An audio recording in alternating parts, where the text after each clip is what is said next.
ఆహ్, ఈ పేషెంట్‌కి గురించి ఏమైంది ఇంజ్యూరీస్ అంటే హెడ్ ఇంజ్యూరీ. దానికి ఇక్కడ రోడ్ యాక్సిడెంట్ వల్ల దానికి హెడ్ ఇంజ్యూరీ అయింది. బోన్స్ అన్నీ ఇక్కడ ఇరిగిపోయినాయి. దెన్ తర్వాత ఫేషియల్ బోన్స్ ఇంజ్యూరీస్ అయింది. సో, పాలిట్రామా అంటే లింబ్స్ ఇంజ్యూరీ కూడా ఉండేది. సో, మనకి ఇక్కడ వచ్చినప్పుడు పేషెంట్‌కి హిమోగ్లోబిన్ తక్కువ ఉండేది. బ్లీడింగ్ ఎక్కువ అయింది కాబట్టి అండ్ పేషెంట్ సెన్సోరియం అంటే స్పృహ కూడా తగ్గింది. సో, మనం అన్నీ ఇవాల్యుయేట్ చేసేసి దాని తర్వాత బ్లడ్ గ్రూప్ చూస్తే ఆయనకి బాంబే బ్లడ్ గ్రూప్ అని చెప్తాం. It is one of the rare blood groups. So, operation చేసేక ముందే మనకి ట్రాన్స్‌ఫ్యూషన్ చేయాల్సొచ్చింది. సో, మనం ఇక్కడ బ్లడ్ అరేంజ్ చేసుకొని ట్రాన్స్‌ఫ్యూషన్ చేసి పేషెంట్‌ని రెడీ చేసి ఆపరేషన్‌కి దీనికి హెడ్‌ది కూడా ఆపరేషన్ చేసినాం. Involved neuro surgical and plastic surgery 2 కలిపి ఆపరేషన్ చేసినాము. ఇప్పుడు చూస్తే patient 1 week down the line ఇప్పుడు ఆపరేషన్ అయి 1 వారం అయింది. ఆల్మోస్ట్ ఆయనకి హెడ్ ఇంత షేప్ కూడా బాగానే వచ్చింది. అండ్ ఉడుకొట్టు కూడా కనపడుతున్నాయి. ఆల్మోస్ట్ మాసింది. సో, ఆపరేషన్ అయిన తర్వాత కూడా మనకు బ్లడ్ ట్రాన్స్‌ఫ్యూషన్ అవసరం పడింది. దాన్ని కూడా ట్రాన్స్‌ఫ్యూషన్ చేసినాము. ఈ కేసులో హైలైట్ ఏం చెప్పడం అంటే ఇంపార్టెంట్ ఏమేమి థింగ్స్ అంటే ట్రామా అయినాక వీళ్ళు చాలా తొందరగా వచ్చినారు హాస్పిటల్‌కి.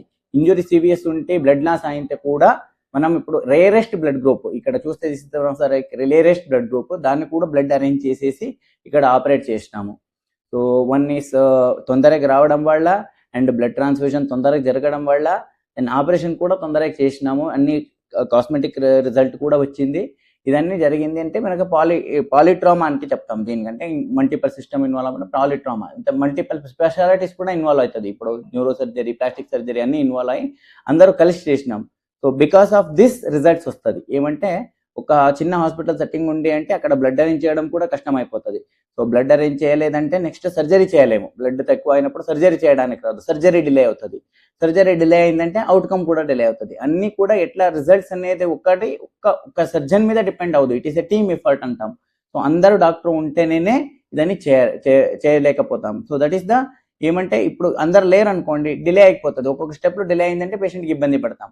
సో, ఇక్కడ మన మెడికవర్లో అన్ని డాక్టర్స్ ఉన్నారు. సో, అందుకోసం అన్ని ఎఫర్ట్స్ పెట్టడం వల్ల పేషెంట్కి రికవరీ అనేది ఫాస్ట్గా అయిపోతుంది. అది ఫైనల్ టేక్ హోమ్ మెసేజ్ ఏమంటే ఈ కేసులో ఎప్పుడైనా యాక్సిడెంట్ అయినప్పుడు తొందరగా హాస్పిటల్ రావాలి. ఏదైనా టెర్షియరీ సెంటర్ ఎక్కడ అన్ని ఉంటాయి సెట్టింగ్స్ అందరూ డాక్టర్ ఉంటారా అన్ని ఇవాల్యుయేట్ చేస్తారా అక్కడికి రావడం చాలా ఇంపార్టెంట్. దాని తర్వాత surgical team also efforts doctor ఎట్లా మంచిగా ఆపరేట్ చేస్తారో దాని మీద కూడా రిజల్ట్స్ అనేది డిపెండ్ అవుతుంది.